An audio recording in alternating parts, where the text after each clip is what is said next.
छोटे से गांव में जहां कच्ची गलियां और सादगी भरी जिंदगी थी, वहीं एक घर में साधारण सा परिवार रहता था।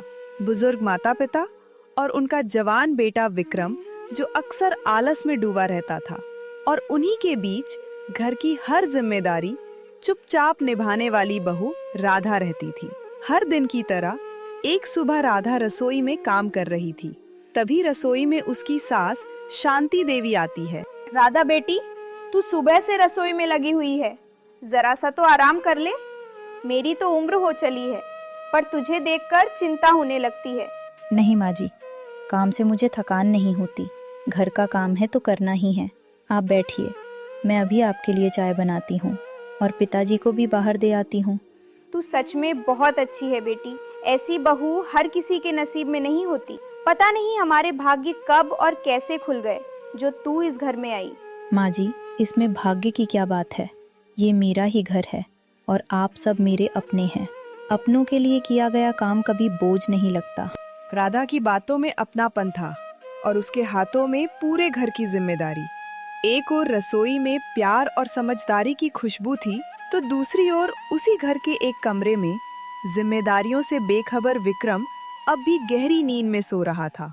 तभी राधा चाय का कप लिए धीरे धीरे कमरे में आती है। सुनिए जी, उठिए, सुबह के 10 बज गए हैं।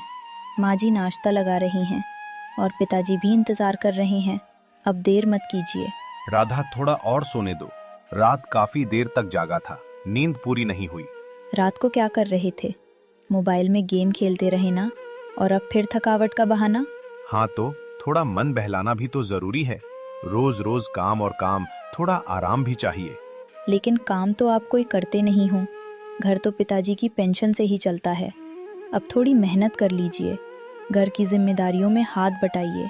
तू रोज यही लेक्चर देती रहती है। मैं देख लूंगा, अभी सोने दो, मैं खुद संभाल लूंगा। राधा की समझाइश का विक्रम पर कोई असर नहीं हुआ और वो पल भर में फिर से नींद की आगोश में चला गया। उधर आंगन में पिताजी रोज की तरह चुपचाप बैठे थे, जिनकी जिंदगी की कमाई से आज भी घर चल रहा था। तभी राधा उन्हें भी चाय का कप पकड़ाने के लिए आंगन में आती है। बेटी, क्या विक्रम फिर से सो रहा है? हाँ पिताजी, मैंने उन्हें उठाने की कोशिश की, लेकिन वो मेरी एक भी बात सुनने को तैयार नहीं हुए। ये हमारी ही गलती है बेटी। बचपन से उसे इतना ज्यादा लाड प्यार दिया कि आज वही उसकी आदत बन गई है। अब वो कुछ करता धरता नहीं और तू ही अकेली सब कुछ संभाल रही है। पिताजी आप चिंता मत कीजिए, मैं हूँ ना एक दिन वो जरूर समझ जाएंगे। बेटी, तू सच में बहुत समझदार है। हमारा विक्रम तो बस खाने पीने और सोने में ही लगा रहता है। राधा की बातें सुनकर पिताजी चुप हो जाते हैं, क्योंकि उसकी बातों में शिकायत नहीं, बल्कि पूरे परिवार के लिए धैर्य और अपनापन था। दोपहर का समय हो चला था। राधा आंगन में बैठी अपने काम में लगी हुई थी। तभी कमरे से विक्रम उठकर बाहर आता है, नींद से बोझिल आंखों के साथ, और बिना कुछ सोचे नाश्ते की मांग करने लगता है। राधा, खाना लगा दे, बहुत जोर की भूख लगी है। सुबह से कुछ खाया नहीं है। जी अभी लगा रही हूँ। आज दाल चावल और सब्जी बनाई है। थोड़ा सादा खाना है, लेकिन पेट भर जाएगा। ये क्या है राधा, रोज रोज वही दाल चावल, वही सब्जी? कभी कुछ अच्छा, कुछ अलग भी बना लिया कर। सुनिए जी, घर की हालत आप भी जानते हैं। जितने पैसे हैं उन्हीं में तो सब चलता है। पिताजी की पेंशन से ही पूरा घर चल रहा है। आप तो कुछ कमाते नहीं हो, तो घर खर्च भी उसी हिसाब से चलता है। बस कर, फिर वही बात शुरू कर दी। मैं कमा लूंगा, समझी? हर बात पर ताना देना जरूरी है क्या? बस सही समय का इंतजार है। सही समय का इंतजार? शादी को पूरे 3 साल हो गए हैं, लेकिन इन 3 सालों में आपने एक दिन भी नौकरी नहीं की। तू चुप कर, हर वक्त बोलती ही रहती है। मैं खाना खा रहा हूँ, मुझे अभी कोई बात नहीं सुननी। विक्रम के कड़वे शब्द राधा के दिल को चुपचाप चीर गए, लेकिन उसने अपने आंसू किसी को दिखने नहीं दिए। दिन ढलते ढलते शाम हो गई। राधा अपने मन का बोझ लिए घर में बैठी थी। तभी पास ही रहने वाली कमला आंटी वहां आकर बैठ जाती है और राधा से बात करने लगती है। राधा बेटी, सुना है विक्रम अभी भी कुछ काम धंधा नहीं करता। हाँ आंटी, लेकिन मैं कोशिश कर रही हूँ। शायद एक दिन हालात बदल जाएं। तू सच में बहुत अच्छी है बेटी। मेरी बहू होती तो तो कब का घर छोड़कर चली जाती। विक्रम तो बस खाता है, सोता है और किसी बात की जिम्मेदारी नहीं लेता। आंटी, वो मेरे पति हैं, मैं उनका साथ नहीं छोड़ सकती। मुझे भरोसा है एक ना एक दिन वो जरूर सुधरेंगे। राधा की बातों में भरोसा था तो कमला आंटी के मन में भी एक पल के लिए खामोशी छा गई। थोड़ी देर बाद वो उठी और धीरे धीरे वहां से चली गई। रात गहराने लगी, घर में सन्नाटा फैल गया। उसी सन्नाटे के बीच माँ बाप अपने कमरे में बैठे विक्रम और राधा की चिंता में धीमी आवाज में बातें कर रहे थे। हमसे ही गलती हो गई, हमने विक्रम को बहुत ज्यादा लाड प्यार देकर बिगाड़ दिया। आज हालत ये है कि राधा ही अकेली सब कुछ संभाल रही है। हाँ, वो बेचारी सुबह से लेकर रात तक लगी रहती है, घर के काम भी, बाहर के काम भी। और विक्रम, वो तो बस मोबाइल में ही घुसा रहता है। कभी कभी मन बहुत डर जाता है। मेरी तबीयत भी अब पहले जैसी नहीं रही। अगर हमें कुछ हो गया तो राधा अकेले ये सब कैसे संभालेगी? बस भगवान से यही दुआ है कि विक्रम समय रहते समझ जाए। माँ बाप की चिंता भरी बातें उस रात घर की दीवारों में कहीं गूंजती रह गई। अगली सुबह होते ही राधा रोज की तरह जिम्मेदारियों का बोझ उठाए सब्जी लेने के लिए बाजार निकल जाती है। इधर घर पर विक्रम अपनी माँ शांति से पैसों को लेकर बहस कर रहा था। माँ, पैसे दे दो, दोस्तों के साथ बाहर जाना है। बेटा, मैं कहाँ से पैसे दूं? पेंशन अभी आई नहीं है। राधा ने जो थोड़े बहुत पैसे बचाए थे वो भी आज सब्जी में खर्च हो गए। तो राधा से मांग लो, वो सिलाई करके कमाती है ना। बेटा, वो पैसे घर के लिए जोड़ कर रखती है, थोड़ा तो समझ। हर चीज ऐसे नहीं चलती। सब मेरे ही खिलाफ हैं, मुझे कोई समझता ही नहीं। मैं चला जाता हूँ। गुस्से में भरे शब्द कहकर विक्रम घर से बाहर निकल जाता है। उधर बाजार में राधा सब्जियों के ठेलों के बीच घर के लिए सब्जी ले रही थी। तभी घर के पास में रहने वाले पड़ोसी से उसकी मुलाकात हो जाती है। राधा, एक बात कहूँ, विक्रम के लिए कुछ काम ढूंढवा दो। मेरे भाई की दुकान पर एक आदमी की जरूरत है, अगर वो चाहे तो काम मिल सकता है। धन्यवाद अंकल, आपने मेरे बारे में सोचा, ये मेरे लिए बहुत बड़ी बात है। मैं उनसे बात करने की कोशिश करूंगी, बस वो मान जाए तभी तो बात बने। समझा देना बेटी, काम छोटा बड़ा नहीं होता, शुरुआत करेगा तो रास्ता खुद बन जाएगा। हाँ अंकल, मैं उन्हें प्यार से समझाने की पूरी कोशिश करूंगी। शायद इस बार वो मेरी बात सुन ले। बाजार की उस छोटी सी बातचीत ने राधा के मन में एक नई उम्मीद जगा दी थी। बाजार से सब्जियां लेकर वो सीधे घर की ओर लौटती है। घर पहुंचते ही उसे कमरे में बैठा विक्रम नजर आता है और बिना देर किए राधा उससे बात करने की कोशिश करती है। सुनिए, आज बाजार में पड़ोसी अंकल मिले थे। उन्होंने बताया कि उनकी दुकान पर काम की जरूरत है। एक बार जाकर देख तो लीजिए, कम से कम कोशिश तो की जा सकती है। दुकान पर काम? मैं इतना पढ़ा लिखा हूँ और दुकान पर बैठकर बेचूं? नहीं, मैं वहाँ नहीं जाने वाला।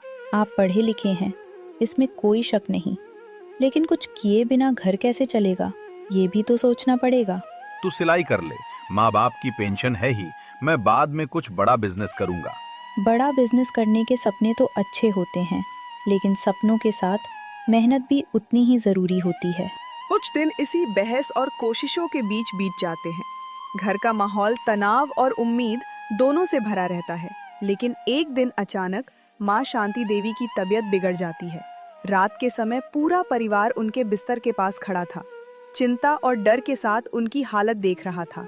राधा बेटी, सीने में बहुत दर्द हो रहा है, कुछ ठीक नहीं लग रहा। माँ जी, ये क्या कह रही हैं? विक्रम जी, जल्दी डॉक्टर को बुलाइए, अभी तुरंत। अभी? रात के 12 बज रहे हैं, सुबह ही तो चलेंगे। अब क्या होगा? नहीं, अभी ही जाना होगा। पिताजी, आप मेरे साथ चलिए। माँ जी की तबीयत इतनी गंभीर है कि इंतजार नहीं किया जा सकता।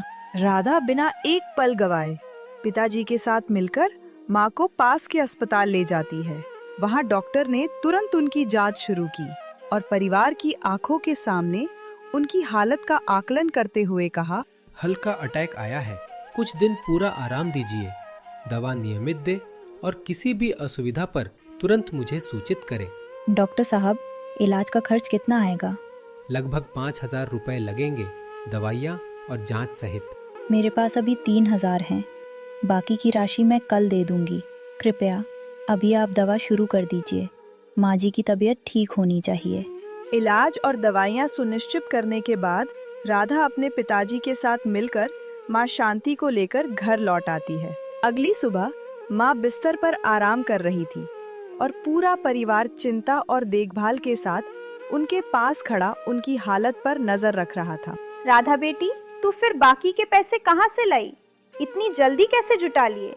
माँ जी, मैंने सिलाई से जो थोड़े बहुत पैसे बचाए थे वही इस्तेमाल कर दिए। चिंता मत कीजिए, अब सब ठीक है। तूने मेरे लिए जो पैसे बचाए थे ना, गेमिंग और फोन के लिए? जी, वो अब माँ जी के इलाज में खर्च हो गए। विक्रम पहली बार शर्मिंदा महसूस कर रहा था। उसकी आंखों में पछतावा साफ झलक रहा था, लेकिन उसने कुछ कहने की हिम्मत नहीं जुटाई। विक्रम, अब तो समझ, राधा अकेले सब कुछ संभाल रही है। तू भी अब कुछ करने की कोशिश कर। हाँ पापा, मैं सच में कोशिश करूंगा। राधा की समझदारी और त्याग ने विक्रम के दिल में पहली बार सचेत होने की लकीर खींच दी थी। अगले दिन सुबह विक्रम पहली बार खुद उठकर राधा की मदद करना शुरू करता है और घर के कामों में राधा का हाथ बटाता है। राधा, आज मैं चाय बनाता हूँ, तुम आराम कर लो, थोड़ा थक गई होगी। जी, आप सच में? हाँ, कल माँ को देखकर मुझे बहुत डर लगा। मैं समझ गया कि अब मुझे बदलना ही होगा। सच में? आप ऐसा कह रहे हैं? हाँ, आज मैं पड़ोसी अंकल की दुकान पर जाऊंगा, थोड़ा काम सीखूंगा और घर के लिए भी कुछ करूंगा। राधा की आंखों में खुशी चमक उठती है और विक्रम के शब्दों में नए बदलाव की झलक थी। अगले ही दिन विक्रम पड़ोसी अंकल की दुकान पर जाकर काम सीखना शुरू करता है। पहली बार जिम्मेदारी के साथ खुद को व्यस्त पाता है। विक्रम बेटा, तुमने बहुत अच्छा किया। देखो, धीरे धीरे सब सीख जाओगे। काम कोई छोटा नहीं होता और मेहनत का फल हमेशा मिलता है। हाँ अंकल, सच में थकान तो हो रही है, लेकिन दिल को बहुत अच्छा लग रहा है। पहली बार महसूस हुआ कि मेहनत करने में भी खुशी मिलती है। दिन भर दुकान पर मेहनत करने के बाद विक्रम अपने काम से संतुष्ट महसूस कर रहा था। रात का समय हो चुका था। घर में पूरा परिवार बैठा था। तभी भारी भरकम थकान के साथ विक्रम हाथ में कुछ सामान लिए धीरे धीरे घर के अंदर आता है और कहता है, माँ, ये आपके लिए फल हैं। पापा, ये दवाइयाँ। और राधा, ये तुम्हारे लिए चूड़ियाँ। जी, आपने ये सब मेरे लिए खरीदा? हाँ, आज पहला दिन था। थकान तो बहुत हुई, लेकिन दिल में खुशी भी है। तुम सबके लिए कुछ कर पाया, यही सबसे बड़ी बात है। मेरा बेटा आखिरकार समझ गया। राधा बेटी, तेरी वजह से ये दिन देखा। तूने कभी हार नहीं मानी, हमेशा सबके लिए सोचती रही। पिताजी, ये सब हमारे प्यार और साथ का ही नतीजा है। विक्रम जी अब समझ गए हैं और हम सब साथ हैं। सॉरी राधा, मैं कितना गलत था। तू रोज मेहनत करती रही और मैं बस सोता रहा। अब मैं पूरी जिम्मेदारी उठाऊंगा, घर और परिवार के लिए। बस यही चाहिए था मुझे। हम सब साथ हैं और यही सबसे बड़ी खुशी है। विक्रम और राधा की ये दिल से भरी बातचीत पूरा परिवार एक नई समझ और प्यार के साथ महसूस कर रहा था। इसी तरह कुछ महीने बीत जाते हैं। विक्रम अब दिन रात मेहनत करके अच्छा कमाता था और माँ भी अब पूरी तरह स्वस्थ हो चुकी थी और पूरा परिवार एक साथ हंसी खुशी से समय बिता रहा था। राधा, आज मैंने दुकान पर प्रमोशन पा लिया। अब सैलरी भी अच्छी होगी और जिम्मेदारियां भी बढ़ेंगी। बहुत अच्छा किया जी। माँ जी, पिताजी भी इस बात से बहुत खुश है। राधा बेटी, तूने सच में हमारा घर संभाला। तेरी समझदारी और धैर्य ने विक्रम को बदल दिया। सच में समझदार बहू ही घर की असली लक्ष्मी होती है। तेरी मेहनत और प्यार ने घर में खुशहाली ला दी। और मैं अब आलसी नहीं रहा ना। सच में तुम्हारे कारण ही मैं आज यहाँ तक पहुँचा हूँ। अब आप सबसे अच्छे पति और परिवार के सदस्य हैं। हम सब साथ हैं और यही सबसे बड़ी खुशी है। दोस्तों, अगर आपको ये कहानी अच्छी लगी हो तो वीडियो को एक लाइक और हमारे चैनल को सब्सक्राइब करना मत भूलिएगा। साथ ही कमेंट्स में बताइए कि आपको कहानी कैसी लगी।